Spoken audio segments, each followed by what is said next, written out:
gue akan bahas persamaan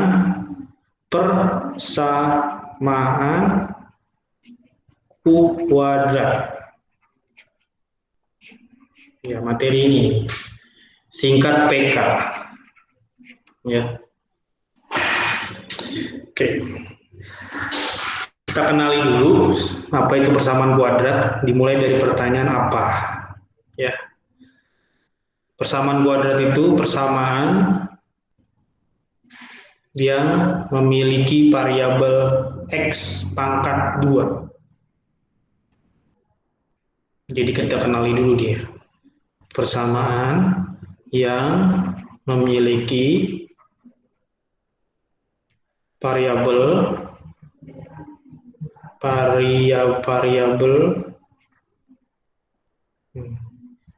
X pangkat 2 sebagai pangkat tertinggi.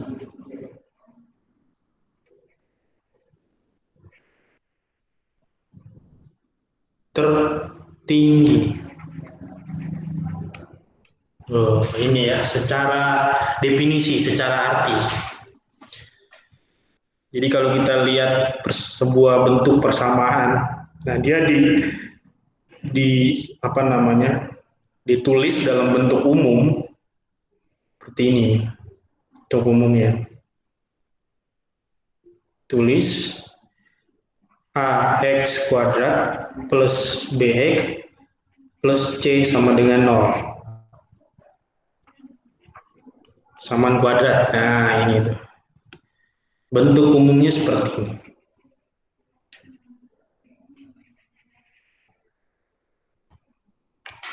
Persamaan yang memiliki variabel X pangkat 2 sebagai pangkat tertinggi. Jadi kalau pangkat tertingginya 3, yaitu bukan lagi persamaan kuadrat, itu persamaan suku banyak dan seterusnya.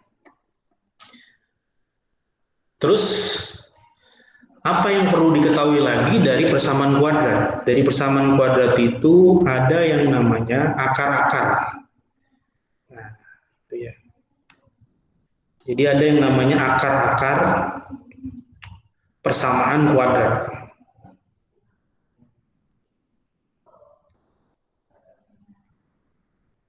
Akar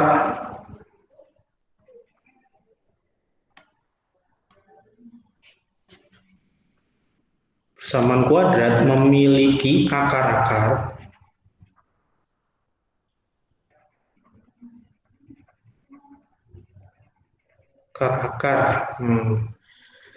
PK memiliki akar-akar yang biasa disebut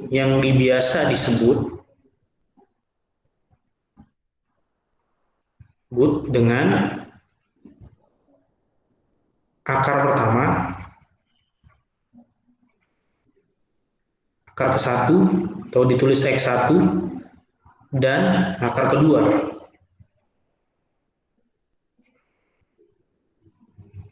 Tulis dengan X2. Jadi dia ini punya akar-akar. Akar ke-1 dan akar kedua.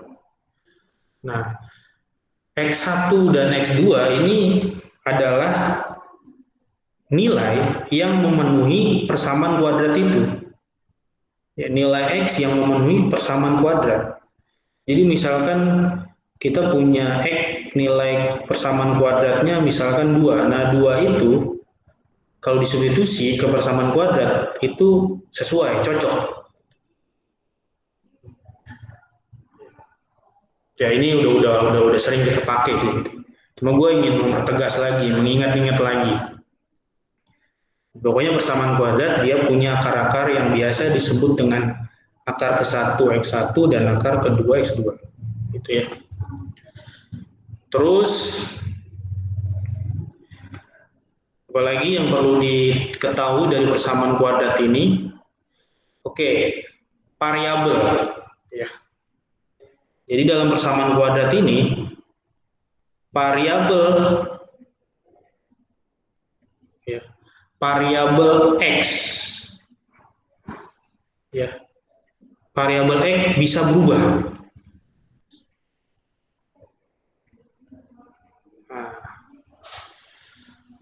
Maksudnya gimana? Jadi kalau bentuk umumnya itu kan dia pakai X, ya kan? Tapi nanti pada faktanya di lapangan, di soal-soal yang akan kita ketemu itu variabelnya tidak selalu X. Ya. Variabel X bisa berubah. Atau dengan kata lain bukan bisa berubah ya. Dengan kata lain tuh variabelnya itu bisa berganti, tidak selalu X gitu maksud gue itu. Jadi variabel itu bisa berupa fungsi, ya. Bisa dia berupa fungsi, bisa berupa logaritma. Jadi variabel di sini bisa berupa logaritma. Logaritma. Logaritma itu dalam bentuk begini, x log a misalkan gitu. Atau bisa juga dalam bentuk pangkat eksponen a pangkat x. Bisa juga dalam bentuk trigonometri, sin, cos, tan. Oh ya. Maksudnya adalah x pangkat 2, x di situ di bentuk umum, dia itu bisa berubah gitu dalam nyatanya. Dia bisa ditulis sebagai logaritma, bisa ditulis sebagai pangkat, bisa ditulis sebagai trigono. Faktanya begitu. Artinya apa? Jadi ketika ada masalah logaritma, ada masalah pangkat atau eksponen, ada masalah trigono, itu pasti nanti ujung-ujungnya penyelesaiannya kita menggunakan konsep persamaan kuadrat. Begitu ya. Makanya ketika udah dihitung-hitung panjang, itu kan biasanya suka dimisalin gitu sebagai P. Nanti dia jadi persamaan kuadrat, terus difaktorin kayak gitu kan. Nah, itu. Nah, terus apa lagi? Nah, sekarang masalahnya. Ini tadi kita udah mengenal siapa dia ya. Ini mungkin segini yang perlu diketahui. Sekarang kita masuk ke masalahnya. Masalah persamaan kuadrat.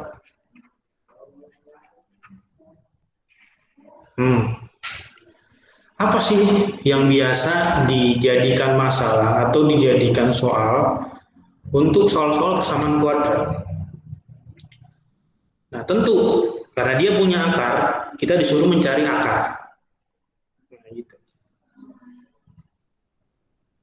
Masalah yang pertama adalah satu, mencari akar-akar. Mencari akar-akar. Mencari X1 dan X2. X1 dan X2. Nah, ini kan. Nah, gimana mencari akar-akar itu? Biasanya mencari akar-akar itu caranya adalah dengan pertama, yang paling gampang itu difaktorin. Faktorin. Itu gue pakai bahasa Indonesia apa namanya ala-ala aja. Faktorin. Namanya.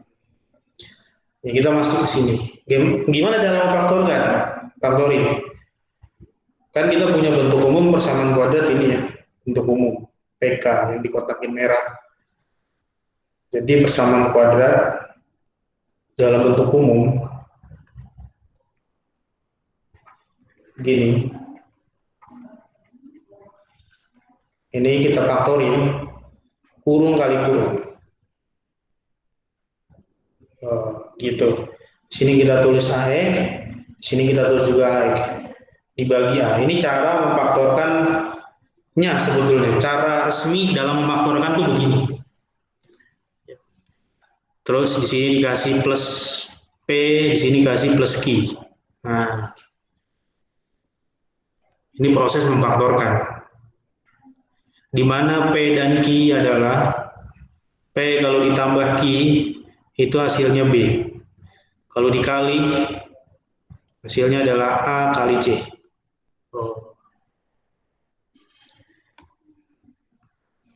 Jadi yang masih bingung memfaktorkan ini ada rumusnya, ada caranya tuh begini tuh. Ini cara memfaktorkan. Kita contoh aja nih ya. Contoh misalkan ada persamaan kuadrat. Contoh. Persamaan kuadrat kita ambil 2x kuadrat tambah 5x tambah 6 dengan 0. Ini. Nah, sekarang kita tentukan dulu siapa yang jadi A, siapa yang jadi B, siapa yang jadi C. Ini penting untuk tahu siapa A, B, C-nya. Kita cocokin dengan bentuk umum ini yang dikotakin merah. Ya, tentu itu A-nya adalah A itu adalah yang di depan variabel pangkat 2. Ya, berarti 1. B adalah 5. Nah, ini C adalah 6. Itu ya. Kita mau faktorin dia, karena kita sedang mencari akar-akar. Ceritanya gitu. Berdasarkan ini, kotak merah itu. AX plus P. Berarti kita cari dua angka, ya P dan Q, yang kalau dijumlah hasilnya B. Kita cari P ditambah Q itu adalah 5. Terus P kali Q adalah AC, 1 kali 6, 6. Nah, jadi dua angka P dan Q kalau dijumlah 5 ditambah 6. Nah, ketemulah angkanya P-nya 3, Q-nya 2. Dapat P-nya 2 atau Q-nya 3. Bolak-balik sama aja. Nah, udah kita masukin ke cara pemaktoran.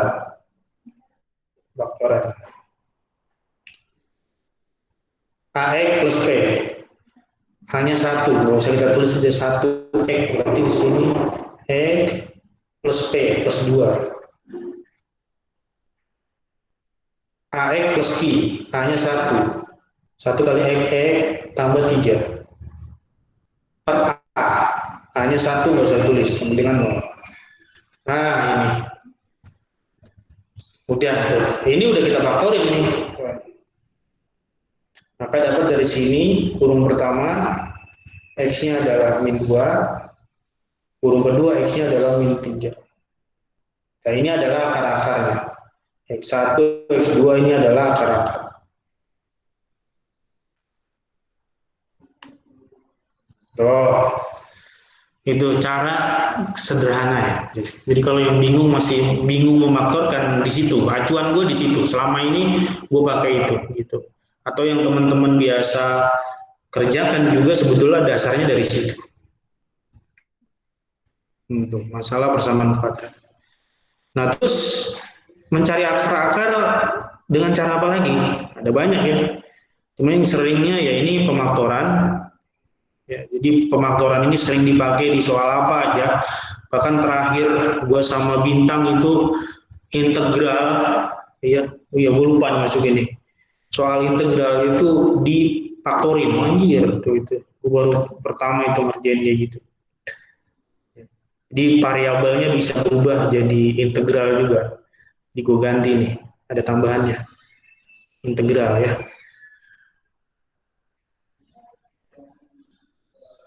Integral. Fungsi pokoknya lah.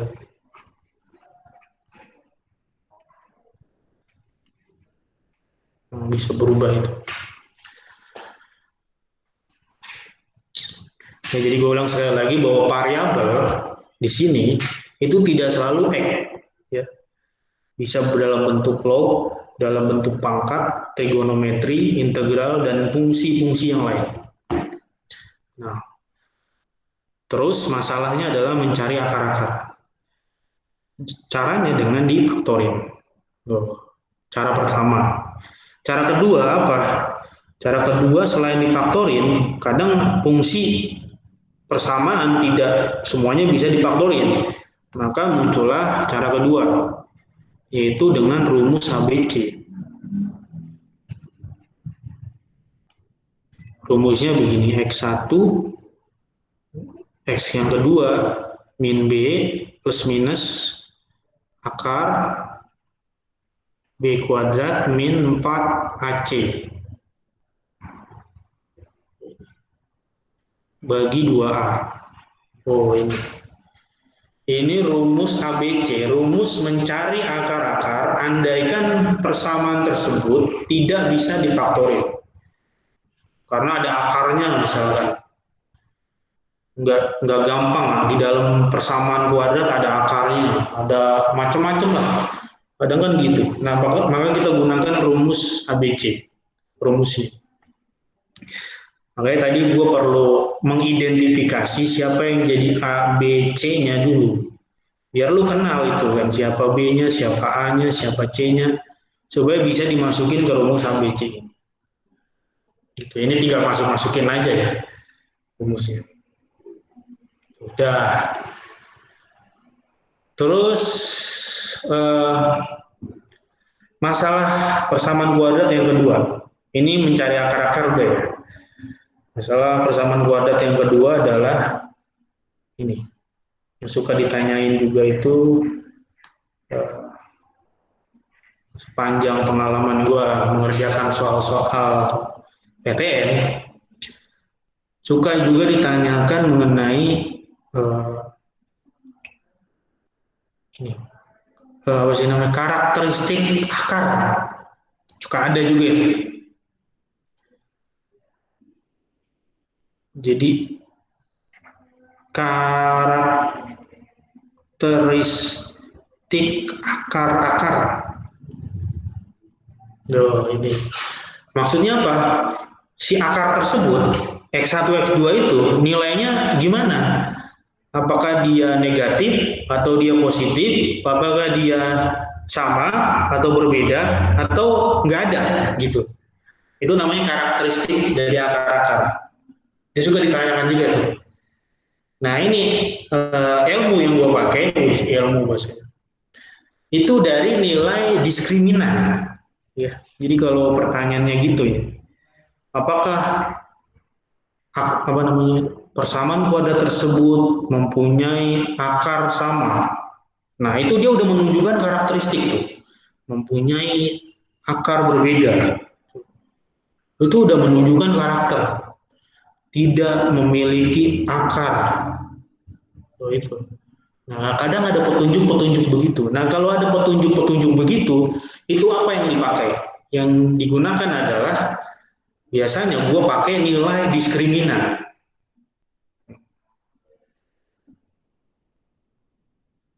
Jadi nilai diskriminan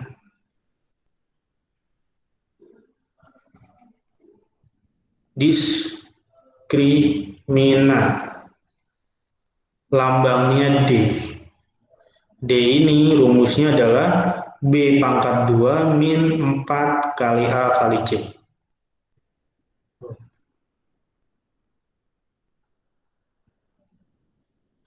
Tuh, ini adalah diskriminan ya. Ini sudah sangat familiar ya. Gue cuma mengingatkan dan menguatkan ingatan itu.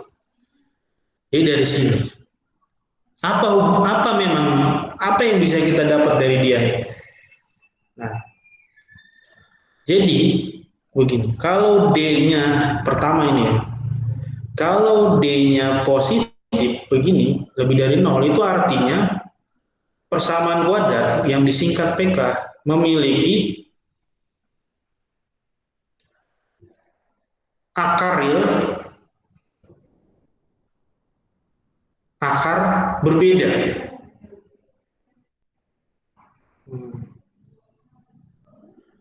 PK memiliki akar berbeda, di mana akarnya dalam bentuk bilangan real. Dia ini bilangan real maksudnya. PK memiliki akar bilangan real yang berbeda gitu maksudnya. Jadi artinya nilai X1 itu nggak sama dengan nilai X2. Berbeda ya. Ditulis X1 itu tidak sama dengan X2. Oh, berbeda dia. Itu bisa dilihat dari nilai diskriminannya. Terus lagi kalau D-nya sama dengan 0 nilainya. itu artinya persamaan kuadrat memiliki akar sama. Tuh, akar sama. Ini artinya nilai X1 sama dengan X2. Karena sama. Gitu. Terus yang satunya lagi, persamaan kuadrat tidak memiliki akar real. Itu terjadi kalau D-nya negatif. PK tidak memiliki akar real.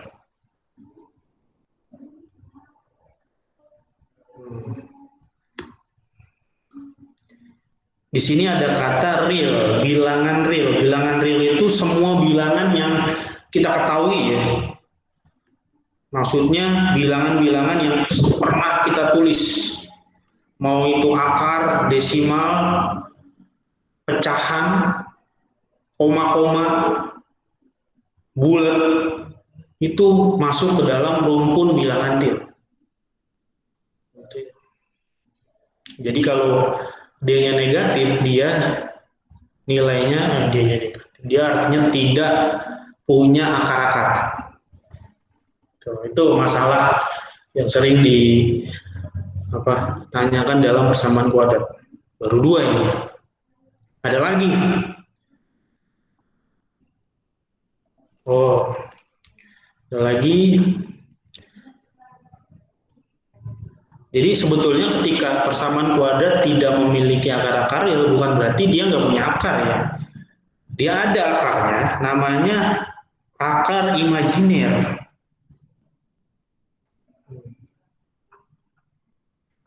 Nah ini nanti kalau kuliah nih, kalau lu kuliah ngambil jurusan matematik, lu baru ketemu dengan bilangan imajiner. Bilangan imajiner.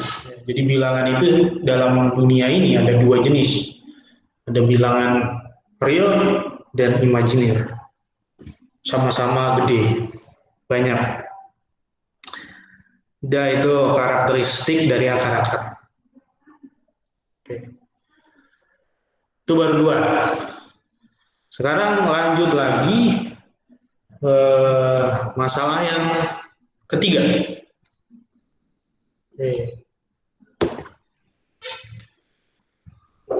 Sebelum kita ganti slide, ini ada yang ditanyakan dulu nih. Slide yang ini, pembahasan yang ini, biar gua nggak ngerasa ngobrol sendiri kayak penyiar. Ada ini, geng? Ya ini.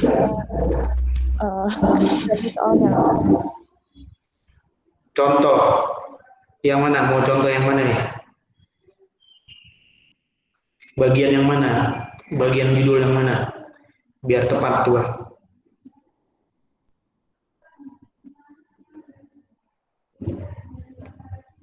Yang diskriminan. Oke, yang diskriminan. Siap, contoh ya.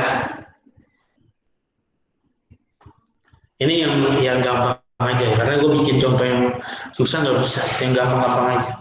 Nanti yang susah kalau ketemu di soal baru. Jadi gini, misalkan contoh ini, contoh ada persamaan kuadrat begini. Gue bikin 3 persamaan kuadrat ya, biar kelihatan bedanya. Persamaan kuadrat yang pertama begini bentuknya, yang satu x kuadrat berapa sih ini? Misalkan ini 2x kuadrat gitu, terus ditambah berapa ya? Ditambah 5x lah. Itu ditambah 3. Ini dengan 0. Ini persamaan kuadrat yang pertama. Persamaan kuadrat yang kedua, misalkan gini. X kuadrat terus kuadrat dikurang 2 tambah 2 itu kan 4 ya. Ini X kuadrat ditambah 4X tambah 4 sama dengan 0. Nah ini yang kedua tuh. Terus yang ketiga, persamaan kuadrat yang ketiga. Persamaan kuadrat ketiga yang gimana ya? Kita tulis 3 deh. 3X kuadrat tuh ditambah ini negatif mana? Tambah 2X itu ditambah 3 dengan 0. Nah ini. Nah kita sekarang coba cari nilai diskriminan dari masing-masing persamaan kuadrat. Gitu. Nanti dari diskriminan itu bisa kita simpulkan dia akarnya gimana, gitu kan? Dari persamaan kuadrat yang nomor 1. Nomor 1 berarti ini kita tulis dulu yang jadi A-nya adalah 2, B-nya itu 5, C-nya 3. Ya. Kita cari nilai diskriminan di mana D itu adalah B kuadrat min 4AC. B-nya berarti 5 kuadrat, 25, min 4 kali A-nya 2 kali 3. Berarti ini 25 dikurang 24 ya. 24 kali 2, 8 kali 24. Berarti 25 dikurang 24 itu 1. D-nya itu sama dengan 1. Di mana 1 ini artinya dia lebih dari 0. Gitu kan kesimpulannya. Karena dia lebih dari 0 berarti kesimpulannya adalah persamaan kuadrat itu punya akar berbeda. Gitu. Jadi dia punya nilai X1 dan X2 yang berbeda. Nilainya ada, X1, X2-nya juga ada. Dan nggak sama. Begitu. Terus nomor 2, persamaan kuadrat yang kedua. Tulis dulu, A-nya adalah... Itu punya akar berbeda gimana Kak tadi? Ini karena kan kita dapat tuh D-nya sama dengan 1. 1 itu kan artinya lebih dari 0 kan. D lebih dari 0 karena nilai D-nya 1 setelah kita hitung berdasarkan rumus diskriminan ini. Tuh, dapatlah D-nya 1. 1 itu artinya dia lebih dari 0. Nah, karena D-nya lebih dari 0 berarti kesimpulannya persamaan kuadrat nomor 1 itu punya akar berbeda. Sebagaimana penjelasan gue yang tadi, yang di awal, yang ini, slide sebelumnya. D lebih dari 0 itu PK memiliki akar berbeda. Oke Kak. Oh, gitu. Artinya kalau kita mau cari akar-akarnya dengan cara difaktorin atau dengan cara rumus ABC, itu pasti akar-akarnya nggak sama, dengan kata lain berbeda. Tuh. Gitu. Kan kita ini tujuannya bukan untuk mencari akar-akar, ini cuma pengen tahu karakter dari akar-akar itu. Gitu. Apakah dia sama, beda, atau gimana? Nah, itu. Paham ya? Paham Kak. Nah, sekarang yang nomor 2. Nomor 2, kita tentukan siapa A, B, C-nya.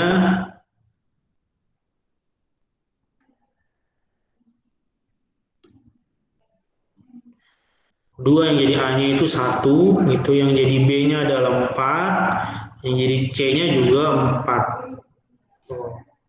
Nah, sekarang kita cek nilai D-nya. Ya, B kuadrat min 4AC, berarti D itu sama dengan B kuadrat. 4 kuadrat min 4 kali A, 1 kali C, 4. 4 pangkat 2 16, ini min 16. Berarti D-nya sama dengan 0. Tuh. Kalau D sama dengan 0 ini artinya apa? Persamaan kuadrat punya akar sama. Tuh. Jadi akar X1 dan X2-nya sama. Kalau kita mau cari, misalkan X1-nya 2, X2-nya juga pasti 2 nanti. Kita mau cari. Gitu. Nah, terus yang nomor 3.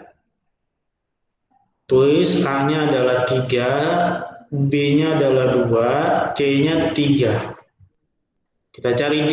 D sama dengan B kuadrat. 2 kuadrat min 4 kali A, A-nya 3, kali C-nya 3. 4 min 36. 4 kurang 36 min 32. D-nya min. D-nya itu kurang dari 0, negatif. Ini artinya persamaan kuadrat nomor 3 itu tidak memiliki akar real.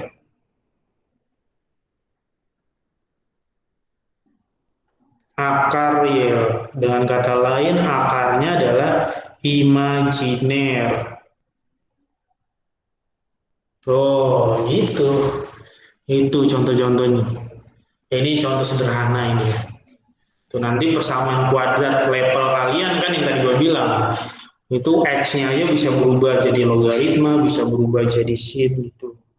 Dan sebagainya. Yang penting konsepnya paham dari sini. Gitu. Siapa yang jadi A, siapa yang jadi B, siapa yang jadi C itu diingat betul ya, jangan sampai keliru. Udah.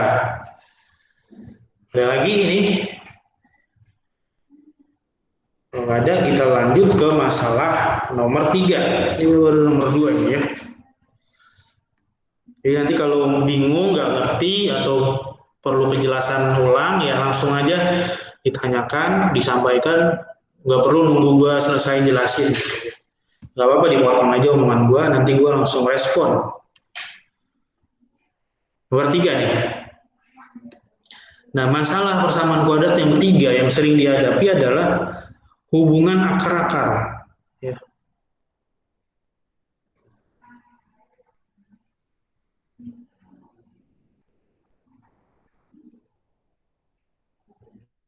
Ini hubungan akar-akar. Hubungannya tuh gimana? Ya, ini hubungannya ya sebetulnya sih baik-baik aja ya. Cuma baiknya mereka itu bikin masalah bagi kita gitu loh. Karena kita jadi pusing gara-gara mereka punya hubungan. Apa aja hubungannya? Jadi persamaan kuadrat tadi kan dia punya akar-akar. Kan? Akar-akar kita tulis akar-akar X1 dan X2. Itu dia punya hubungan pertama penjumlahan. X1 dan X2 dari persamaan kuadrat yang bentuknya begini. Ini buat tulis lagi karena slide yang tadi ketutup. Nah ini kan persamaan kuadratnya. Secara umum ditulisnya begini. Nah dia punya hubungan yang pertama itu penjumlahan, hubungan pertama. Hubungan pertama itu adalah penjumlahan. Penjumlahan itu artinya X1 ditambah X2. Itu bisa dicari dengan rumus min B per A. Oh. Jadi pentingnya tahu siapa B, siapa A, siapa C itu nanti berguna di sini. Ya. Jadi ini akar pertama dijumlah dengan akar kedua. Bisa dicari min B per A. Terus ada hubungan kedua lagi perkalian. Perkalian itu X1 dikali X2 itu C per A. Ini perkalian akar. Terus ada lagi selisih.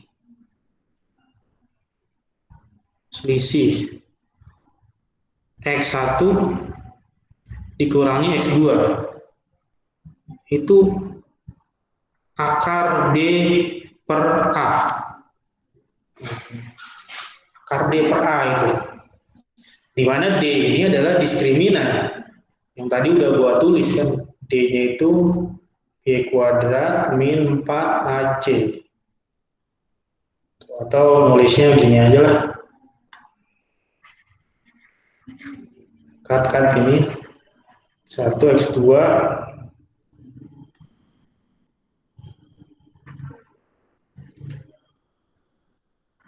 cut B kuadrat min 4AC dibagi A.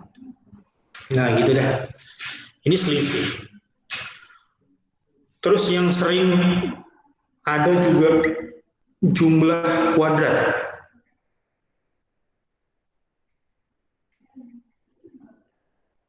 Jumlah kuadrat itu X1 pangkat 2 ditambah X2 pangkat 2. Nah ini jumlah kuadrat.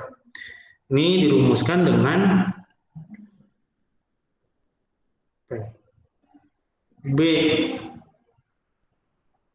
per A pangkat 2 ini ya min 2C per A. C dibagi A. Oh ini untuk jumlah kuadrat. Tuh, udah ini yang sering kita hadapi. Nah soal-soal yang berkaitan dengan hubungan akar itu banyak ya. Malah ini yang lebih banyak kita hadapi. Kalau yang sebelum-sebelumnya ada, hanya ada. Tapi kalau ini sering kita pakai hubungan akar-akar ini. Akar pertama dijumlah dengan akar kedua, akar pertama dikali akar kedua, akar pertama dikurang akar kedua, terus jumlah kuadrat. Nah itu sering kita temukan dan sering kita pakai. Jadi di soal yang berkaitan dengan hubungan akar-akar ini kita nggak perlu tahu berapa akarnya. Dengan kata lain kita nggak perlu mencari akar-akar dengan cara difaktorin, dengan cara rumus ABC, nggak perlu. Biasanya soalnya itu dalam pertanyaannya adalah jumlah semua akar. Itu artinya dijumlah X1 tambah X2. Atau pertanyaannya biasanya hasil kali semua akar. Itu artinya X1 dikali X2. Atau pertanyaannya selisih akar-akar. Tuh, kayak gitu. Jumlah kuadrat semua akar. Itu biasanya di soal begitu pertanyaan. Sehingga mau tidak mau ini yang kita pakai. Gue berangkatnya dari sini. Dari hubungan akar-akar ini. Kali, dijumlah, dikurang, ditambah kuadrat. Tuh. Hubungan akar-akar. Nah, udah ya. Terus apa?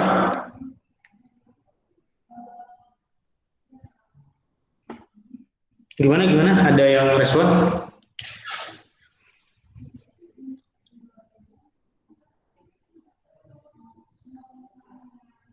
Nggak ada ya? Niat kurang. siap bos, siap. Ya dulu ini tenggorokan gue kering ini. Malu. Itu selisih, itu kurang. Tanda minusnya kurang.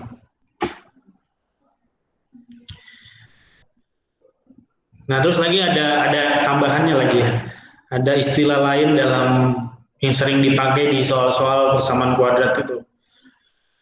Ada kayak akar berlawanan, akar berkebalikan gitu ya. Itu ada juga itu. Ini gue tambahin. Ada istilah akar eh,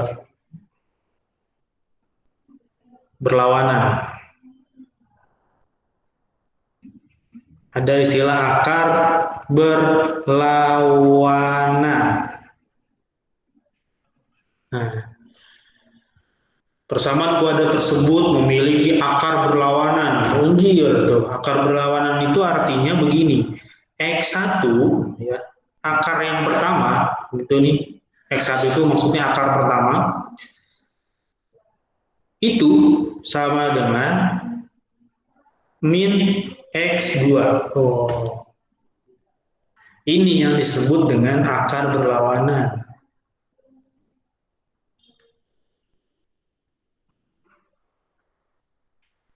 Tuh. Jadi misal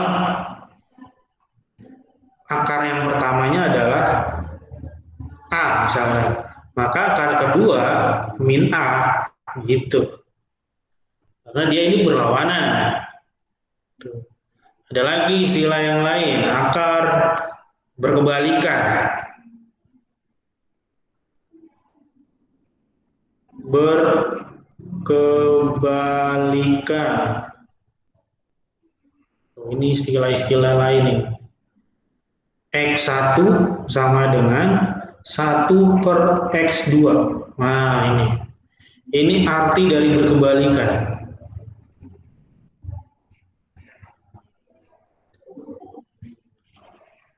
Ini berkebalikan, yang ini berlawanan. Misal X1-nya adalah A, maka X2-nya itu adalah 1 per A. Begitu bolak-balik ya. Itu yang disebut dengan akal berlawanan, akal berkebalikan.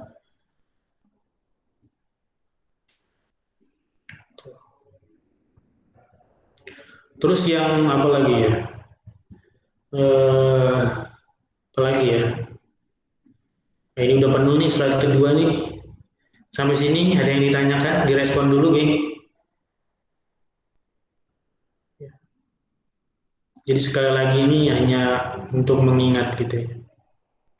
Karena yang masih diperlukan, masih dibutuhkan itu harus diingat-ingat. Itu jangan dilupakan.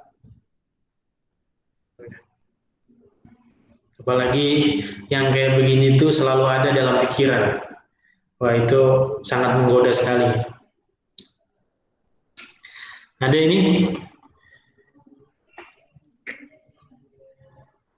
Enggak, Kak.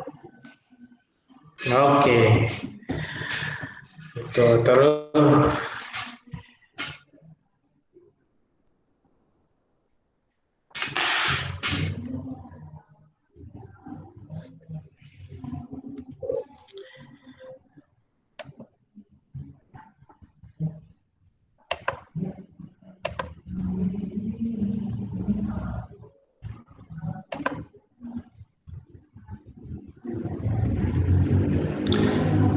Ini gue sapa dulu nih teman-teman yang baru join nih ya.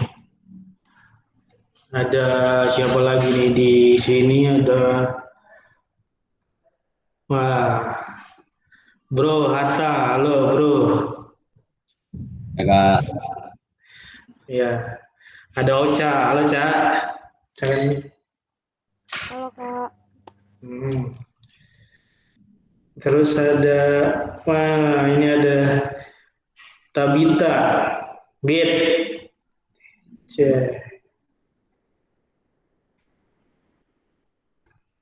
oh, ya kan dia yang pastinya dijawab ini, udah gue duga ini, Tabita. Benar. Udah dicatat tak Tabita itu melanggar Tabita. Terus ada Raihan Pratama, ini siapa ya Raihan? Halo Kak. Iya halo. Siapa ya Raihan?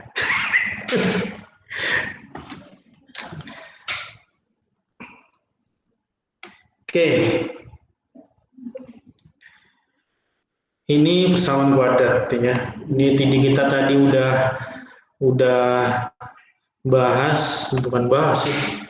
Udah coba membuka konsep-konsep persamaan kuadrat yang sering gue pakai, sering gue gunakan untuk soal persamaan kuadrat.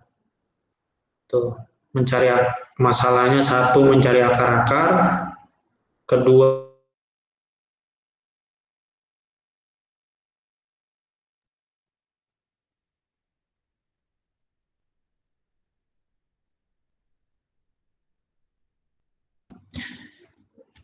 dari persamaan kuadrat.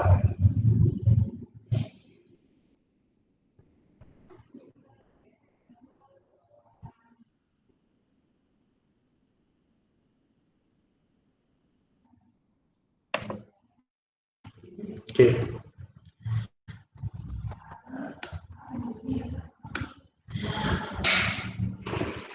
Nah, sekarang gue coba perlihatkan ke lu ketika yang tadi gue bilang ya, bahwa variabel dalam persamaan kuadrat ini itu bisa berubah. Ya karena kalau yang barusan itu kan standar gitu. Itu konsep dasar yang kita miliki untuk menyelesaikan masalah persamaan kuadrat yang rumit. Jadi gue tulis lagi bentuk umumnya, biar ingat. Ini gue munculin terus dalam pikiran lu, gue ganggu terus nih. Ini persamaan kuadrat. Nah, X di situ itu bisa berubah dia ya. Jadi ini yang gue maksud sini. Di variabel ini dia bisa menjelma menjadi logaritma X di situ. Bisa menjelma menjadi eksponen, terus bisa menjelma menjadi trigono, bisa menjelma menjadi integral, bisa juga menjadi fungsi yang lain. Fungsi yang lain ya, apa aja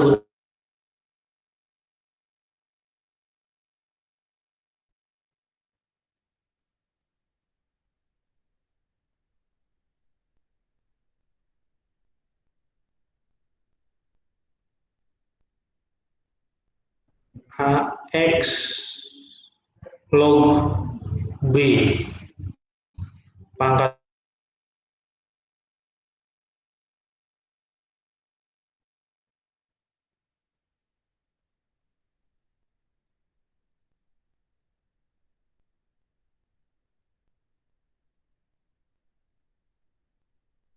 sederhanakan.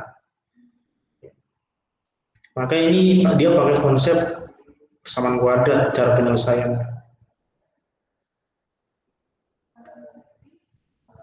Jangan B nih, P aja P.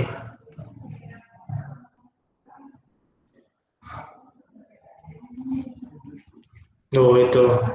Terus kalau dalam bentuk pangkat gimana?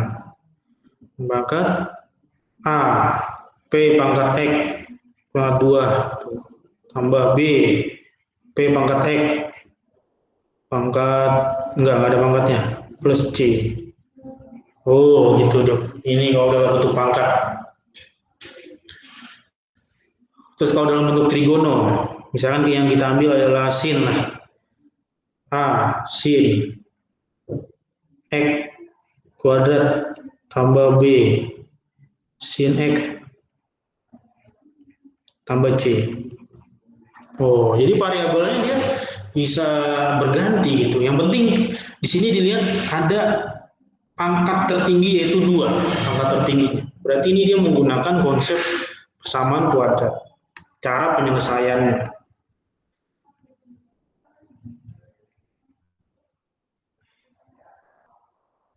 Terus kalau dalam bentuk integral, kalau integral itu gimana kemarin ya? Pokoknya gitulah. A, misalkan ini kurung gitu ya.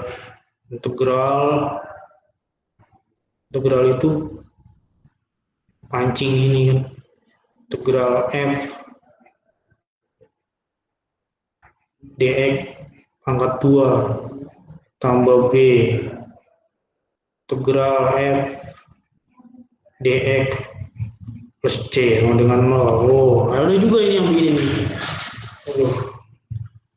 Atau dalam bentuk fungsi yang lain. Fungsi yang lain biasanya begini fungsinya. F F plus P misalkan gitu. Ini juga ini 2 tambah B F plus P tambah C semua dengan 0.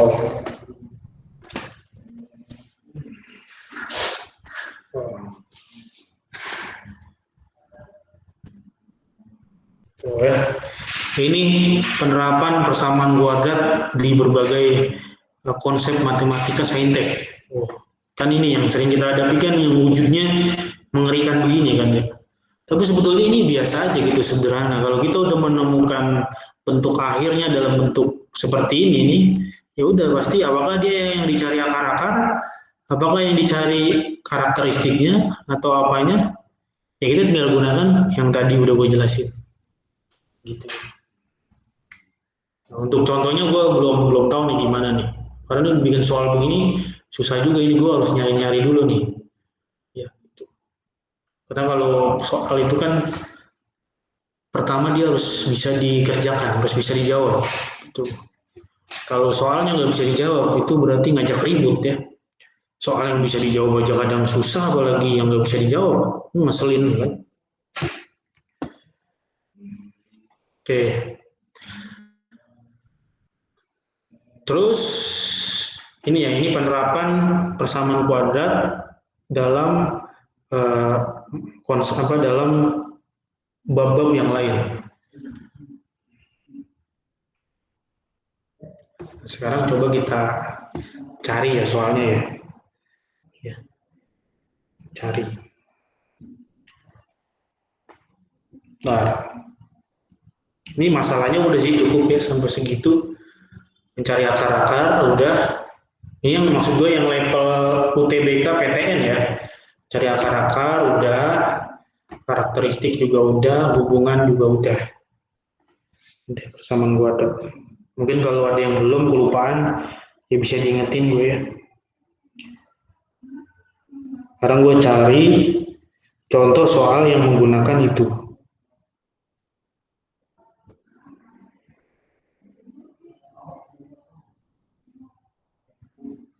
Bentar.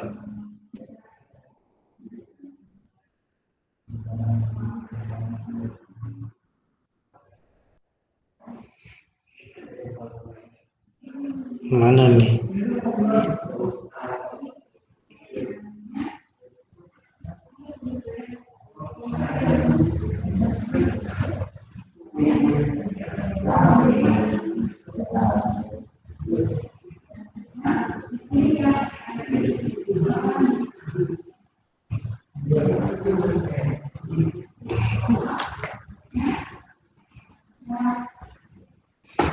Oh iya nih ada nih ada ketemu.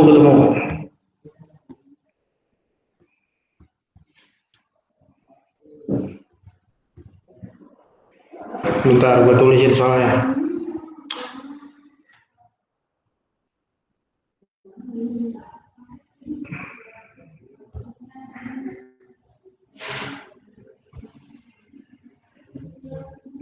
Ini penerapan persamaan kuadrat pada pangkat atau eksponen ya.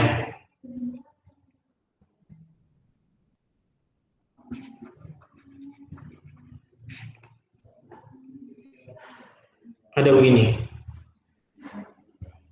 X1 dan X2 adalah akar-akar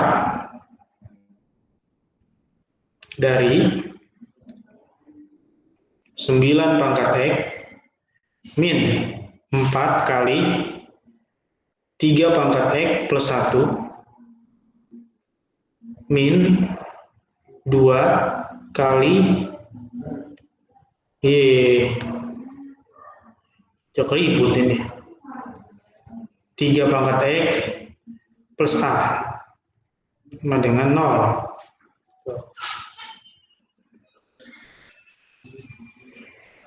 Terus diketahui lagi jumlah dari akar-akar X1 ditambah X2 sama dengan 2 kali 3 log 2 plus 1. Pertanyaannya adalah nilai dari A. Nah, ini dia. Ini gue akan tunjukkan bagaimana persamaan kuadrat kita pakai untuk menyelesaikan soal ini. Ini artinya persamaan kuadrat yang dimasukkan ke dalam eksponen, dalam bentuk eksponen. Persamaan kuadrat menjelma ke dalam bentuk eksponen. Nah, mana eksponennya? Ya jelas yang ini, pangkat ini.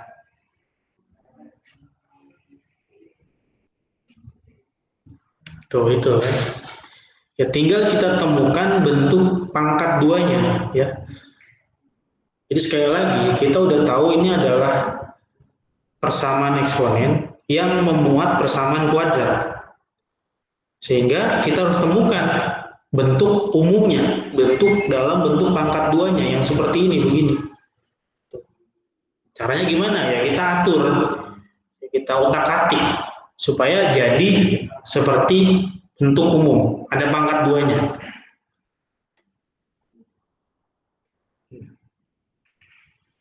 Nah, biasanya kalau dalam pangkat itu pangkat kita sederhanakan. Jadi angka-angka yang masih bisa disederhanakan. Kayak 9. 9 itu artinya adalah 3 pangkat 2. Nah, kita ubah gitu ya. Jadi 9 ini kita ubah menjadi 3 pangkat 2, dipangkatin lagi X. Min 4, 3 pangkat X plus 1 itu bisa dipecah menjadi 3 pangkat X kali 3 pangkat 1. Ini 4 pangkat ya. Jadi pangkatnya bisa disebar. Terus min 2 kali 3 pangkat X plus A dengan 0. Nah ini langkah pertama. Langkah kedua, nah ini kita udah ketemu nih pangkat 2 nih. Ini bisa ditulis dibalik jadinya 3 pangkat X pangkat 2. Jadi bisa ditukar posisinya. Terus ini min 4 sama 3 pangkat 1 bisa dikali jadi min 12. Yang 3 pangkat X-nya tulis ulang. Karena nggak bisa dikali. Sebab 3 yang ini mah ada pangkatnya X. Nggak bisa dikalikan dengan 4 atau 3. Jadi 4 sama 3 yang pangkat 1 yang dikalikan. Yang pangkat X-nya nggak bisa. Min 2 kali 3 pangkat X. Tuh, ini aja nggak bisa dikali. Jadi jangan tulis min 6. Karena 3 ini ada pangkatnya, ada pangkat variabel. Jadi tulis aja begitu. Plus A. Sama dengan 0. Ya. Ini jangan pakai A lah. Nanti bentrok. Kita ganti P aja P. Pakai P ya.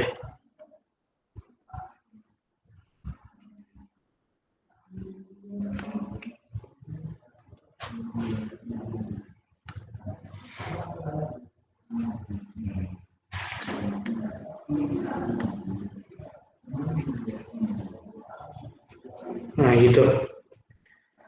Nah terus yang bisa dijumlah. Min 12 sama min 2 ini bisa dijumlah. Kenapa? Karena dia sama-sama punya 3 pangkat X. Sehingga dia bisa dijumlah. Kalau yang pangkat 2 ini nggak bisa. Tulis ulang aja. Jadi min 14 3 pangkat X plus P dengan 0.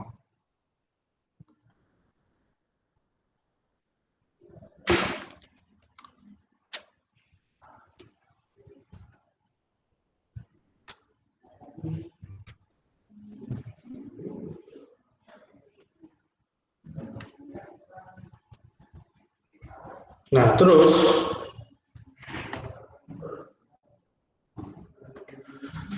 tuh, sehingga sekarang udah kelihatan bentuknya, ya.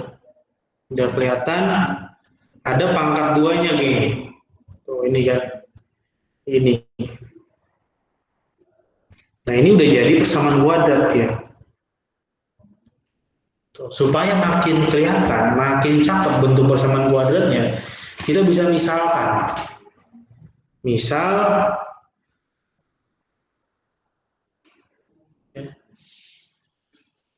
ya, T, kita pakai T adalah 3 pangkat T.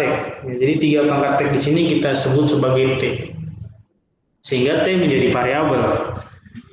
Maka soal kita sekarang berubah jadi T pangkat 2 itu kan min 14T ditambah 4 sama dengan 0. Oh, itu udah jadi dia persamaan kuadrat kan.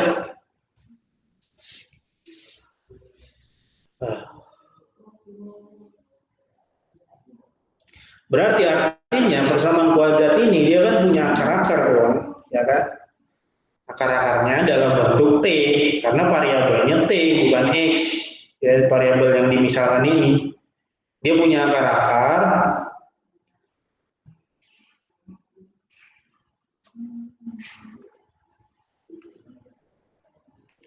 jadi dia punya akar-akar, akar-akarnya adalah T1 dan T2 gitu. Nah, terus diapain lagi akar-akar ini? Apakah kita perlu mencari akar-akarnya? Nggak perlu gitu. Sehingga kenapa nggak perlu? Karena apa ya? Yang ditanyakan itu adalah nilai dari P, bukan nilai dari akar itu sendiri. Di mana P ini adalah bagian dari persamaan kuadrat. Gitu. Oh, kok ini jadi plus 4 sih? Waduh, nggak ada yang ngingetin ini. Ngantuk kali. Ini P dong.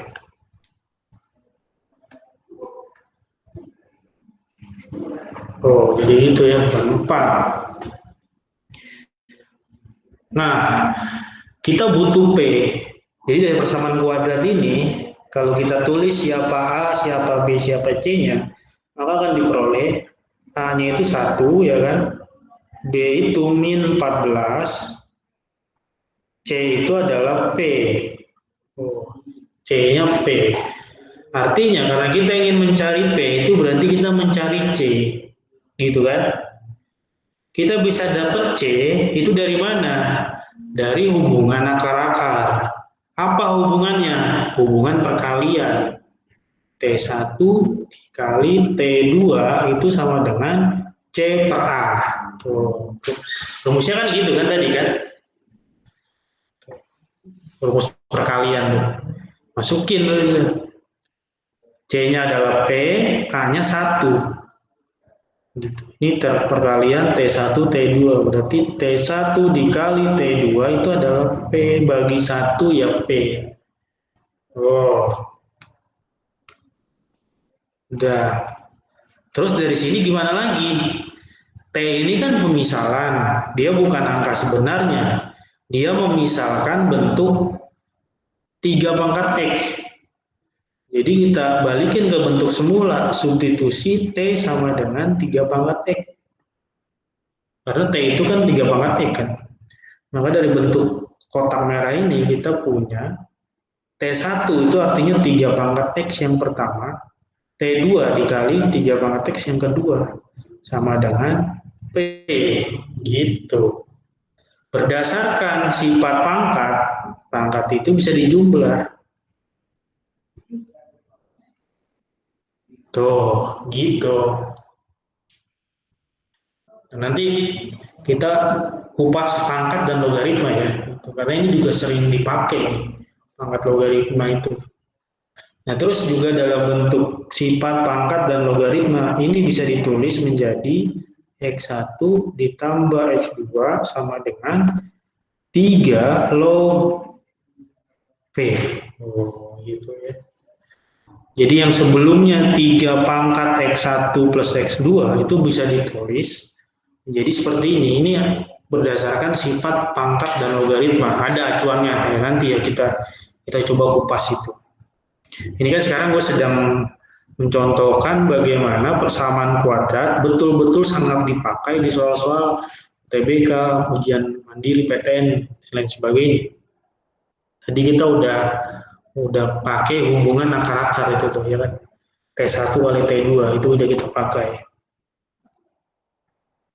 Nah, terus di soal diketahui bahwa nilai X1 dan X2 itu ini nilainya.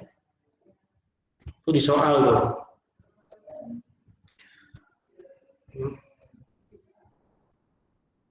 X1 tambah X2 itu sama dengan 2 kali 3 log 2 plus 1. Tidak ada tuh di soal. Jadi di soal itu ditunjukkan bahwa X1 ditambah X2 sama dengan 2 kali 3 log 2 plus 1. Sementara X1 plus X2 yang kita temukan itu nilainya adalah 3 log P.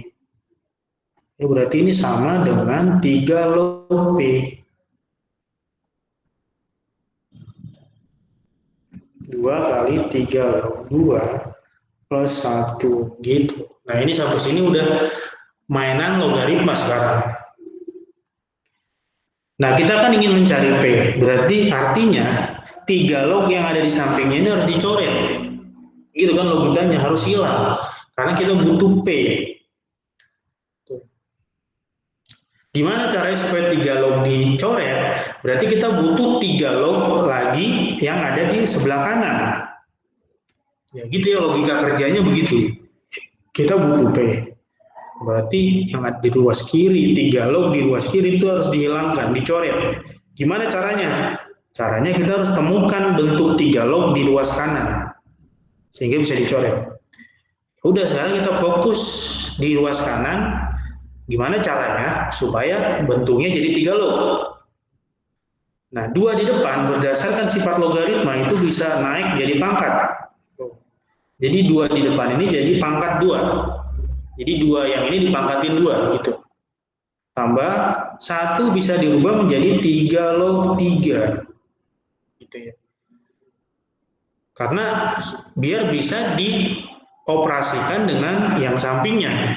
Kalau dalam bentuk 1 doang nggak bisa diapa-apain nanti, dia nggak guna. Maka kita ubah ke dalam bentuk logaritma. Di mana 1 itu sama nilainya dengan 3 logaritma 3. Kenapa 3 log? Ya biar ketemu dengan tujuan tadi, kita kan butuh 3 log. Nah ini jadinya berdasarkan sifat logaritma lagi, penjumlahan begini, karena sama-sama 3 log, itu bisa dirubah perkalian. Jadi 3 log, 2 pangkat 2 dikali 3. Ini nilainya sama dengan, tulis yang luas kirinya, 3 log P itu sama dengan 3 log 4 kali 3, 12. Nah, tercapai tujuan kita, kiri kanan udah dalam bentuk logaritma. Berarti bisa dicoret, yang artinya P-nya adalah 12. Begitu dia. Itu salah satu penerapan persamaan kuadrat dalam pangkat ya.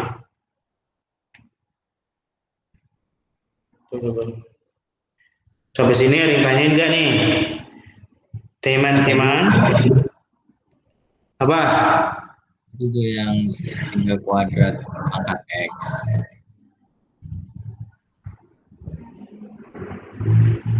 Ya kan Kak? Iya. Nah, 3 terus ya waktu itu emang ditukar 3X. Blunder ya. Emang ditukar jadi 3X kuadrat. Iya ditukar, kan bisa ke dalam pangkat itu. Oh, oke. Nah, Bisa ditukar posisinya. Yang tadinya X ada di luar dalam kurung, bisa dimasukin ke dalam kurung ini. Ini bisa ditukar-tukar ini D. Tuh. Itu loh di atas. Ini tukar posisi. Ya, boleh. Nanti di sesi selanjutnya kita bahas yang pangkat logaritma itu. Gimana nih, ada lagi nggak nih terkait persamaan kuadrat? Barangkali ada yang lupa, belum temukan gitu masalah persamaan kuadrat selain mencari akar-akar, hubungan, terus apa sih?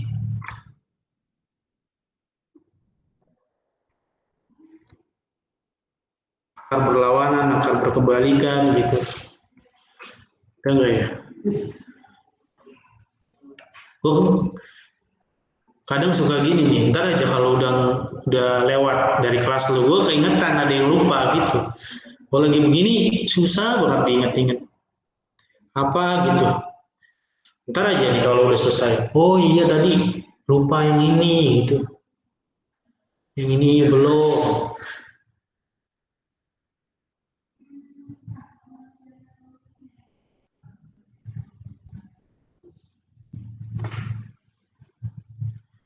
Terus Kakak, apa kan? boleh nanya selain ini nggak? Ya boleh, boleh, boleh. Oke. Kalau mau share screen. Ya enggak lah. Yang persiapan 2 Kak. Persiapan 1 yang buku lo latihan soal ada gak? Yang buku sukses. Iya, buku sukses. Iya, halaman berapa tuh? 29, nomor 13. Matematika Saintek. Iya, Saintek.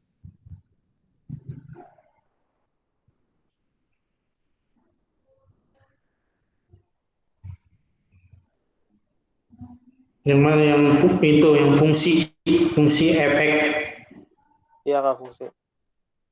yang turun gitu. Turun pada interval itu benar itu. Iya. Oh ya. Oke. Yang apa ya? Oke ini judulnya apa ya? Tanya jawab lah.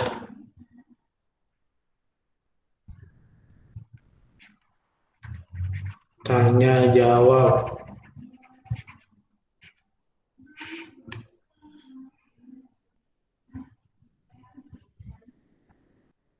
Buku sukses.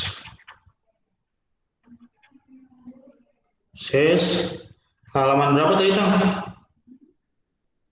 29. 29. Nomor 13 yang soalnya begini.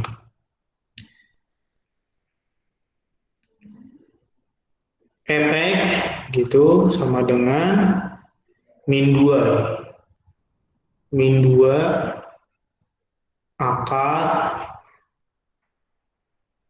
itu ya. Sin X min X per 2 plus 5. Tuh ya.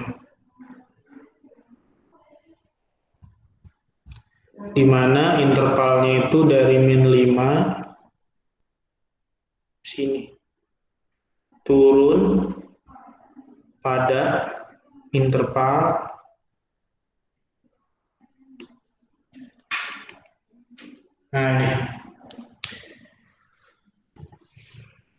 nah ini ada pertanyaan fungsi turun ya.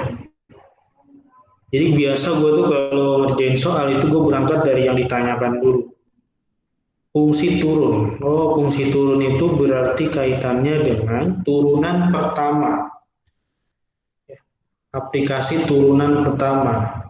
Fungsi dikatakan turun itu ketika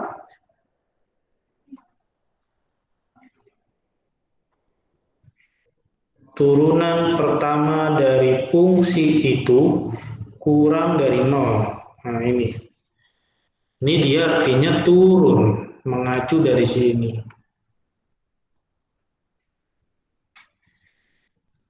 Tuh. Nah sekarang kita punya fungsi di soal itu begitu wujudnya. Berarti untuk mencapai jawaban kita turunkan dia. Turunan pertama dari fungsi itu. Artinya kita turunkan. Nah, yang namanya turunan itu harus dalam bentuk pangkat. Kalau dalam bentuk akar itu kita ubah dulu ke dalam bentuk pangkat.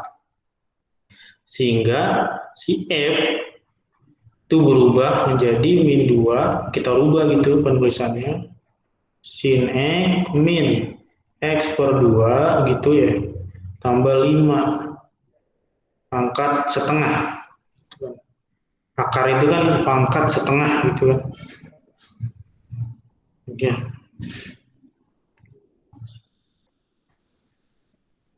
Dua sinek minik. Oke, nah terus kita turunkan dia. Berarti sekarang turunan itu pangkat dikali di depan, ya kan ya. Berarti ini dikali ke depan setengah, jadi F aksen sama dengan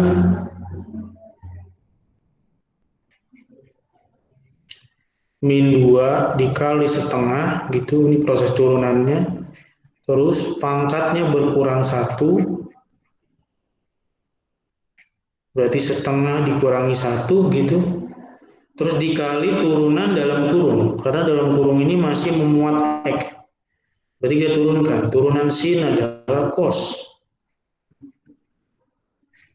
Turunan min X per 2 itu adalah setengah.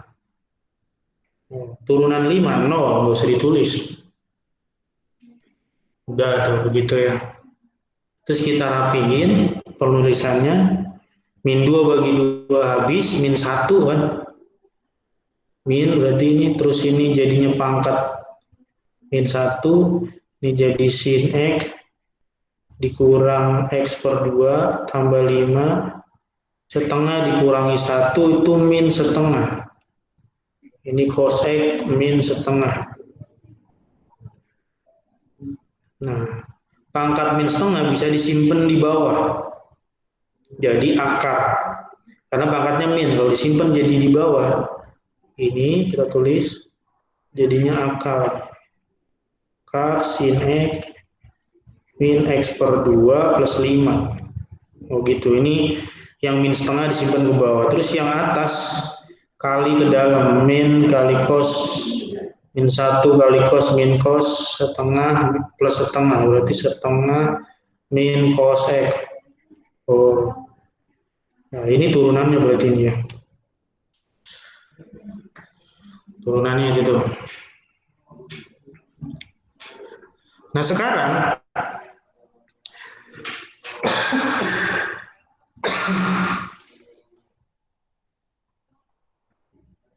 salah lagi. Salah.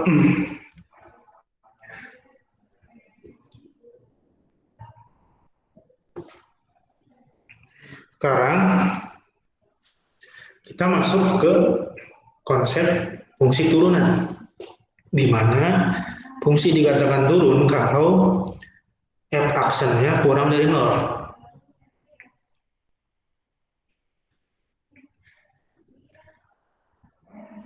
F aksen X itu kurang dari 0. Aksennya udah ketemu, kita setengah min cos X per akar sin X. Gitu kan jadinya. Nah, ini menjadi pertidaksamaan rasional, pertidaksamaan pecahan. Ya, kalau menyelesaikan masalah pertidaksamaan pecahan, kita bisa analisa. Tapi yang jelas,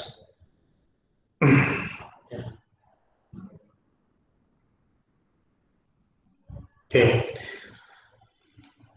kita bisa cari pembuat nolnya. Itu kan kalau pertidaksamaan pecahan itu pembuat nol yang atas sama yang bawah. Pembuat nol itu begini, kita cari dari pembilang pembuat nol setengah dikurangi cos X sama dengan 0 gitu maksudnya. Berarti cos X itu sama dengan setengah. Gitu kan. Nah, berarti dari sini X-nya bisa dapat berapa tuh? Ini. 60 sama X 60. Nah, sama 330. Nah, ini X yang memenuhi itu. 60 dan 330. Nah, terus pembilang udah. Sekarang penyebut. Pembuat nol dari penyebut. Tulis akar sin x min x per 2 tambah 5 itu sama dengan 0. Nah, yang membuat dia hasilnya 0 itu kan berarti dalam kurungnya harus 0. Nah, itu. Ya kan? Nah, terus dari sini mana lagi?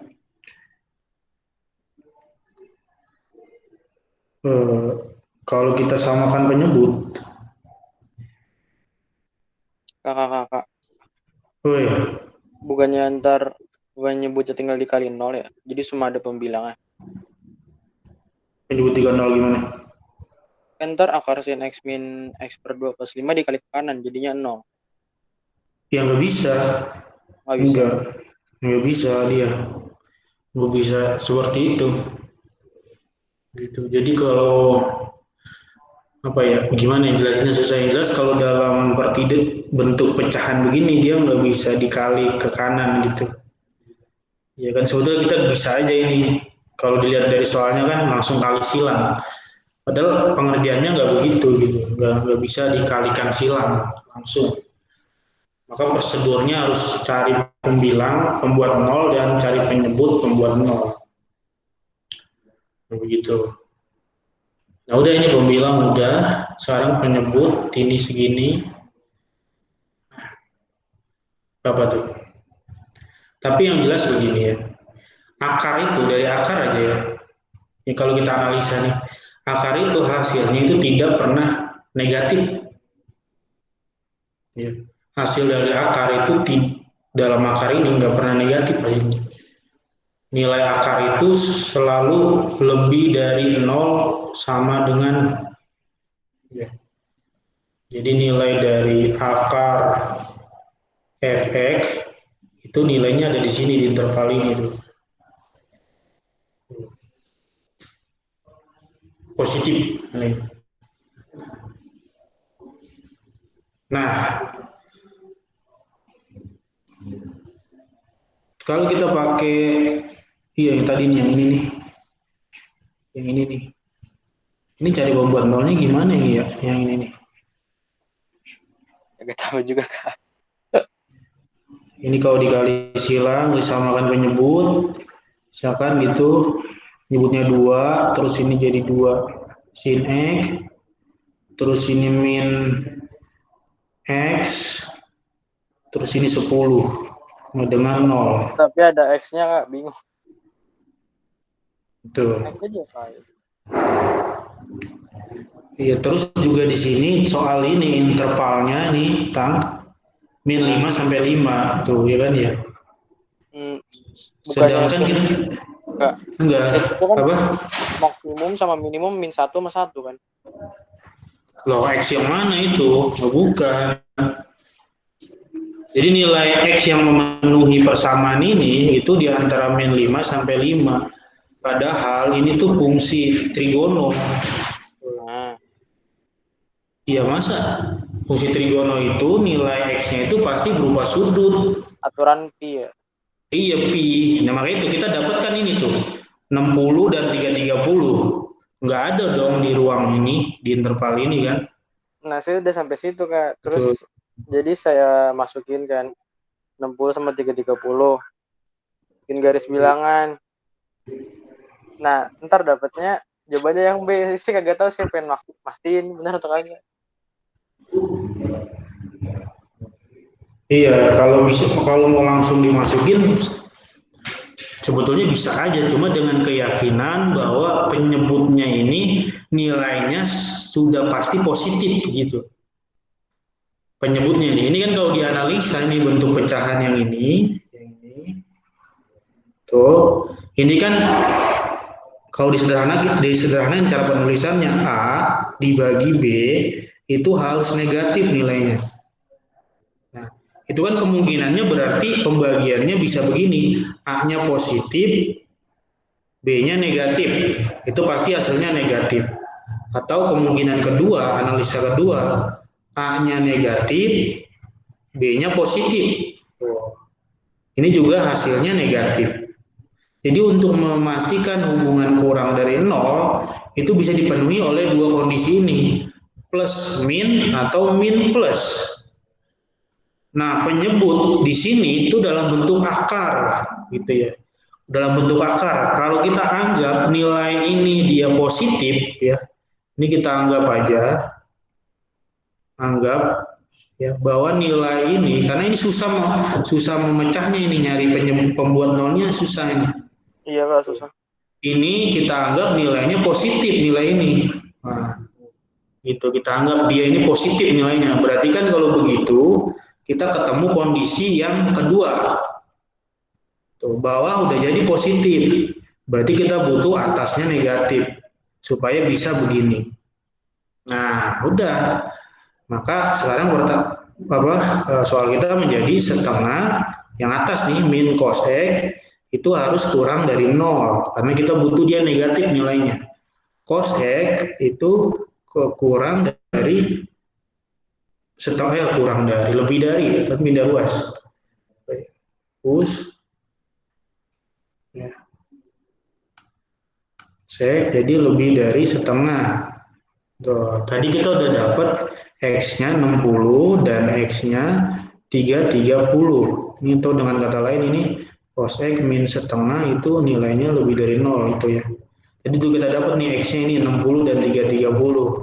Masukin ke garis bilangan. Nah, 60 ini misalkan dari 0 sampai 360 lah batasnya lah. Nah, 60 ada di sini 330. Tuh. Nah, kita cari tanda positif negatifnya. Sekarang kita ambil misalkan X-nya 30 di sini. X sama dengan 30. X sama dengan 30 masukin ke bentuk yang ini, sini. Sebalik yang ini. Sini. Nah, cos 30 itu setengah akar 3 dikurangi setengah. Setengah akar 3 cos 30 dikurangi setengah. Itu jawabannya adalah setengah akar 3 dikurangi setengah. Ini jelas negatif ya. Ya kan ya, berarti ini negatif tanda ini. Ini positif, ini negatif. Nah, yang diminta di bentuk yang ini adalah yang positif, berarti ini ya.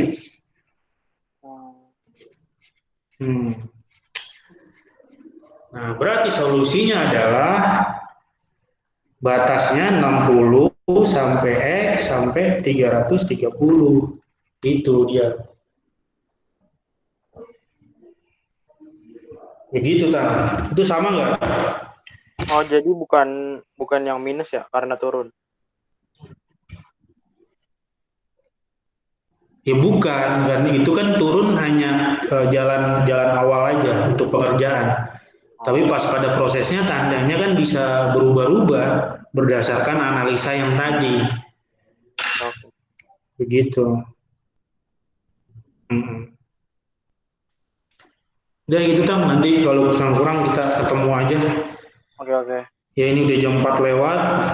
Ya. Mohon maaf ini kelebihan, teman-teman. Terima kasih bagi kalian yang udah join. Sampai ketemu lagi di pertemuan berikutnya. Sehat-sehat selalu, sukses. Wassalamualaikum warahmatullahi wabarakatuh. Waalaikumsalam. Terima kasih Kak. Terima kasih Kak. Ya. Iya. Kantor ini di siang nggak Kak? Iya, di share ini. Oke, kasih Kak. Ya.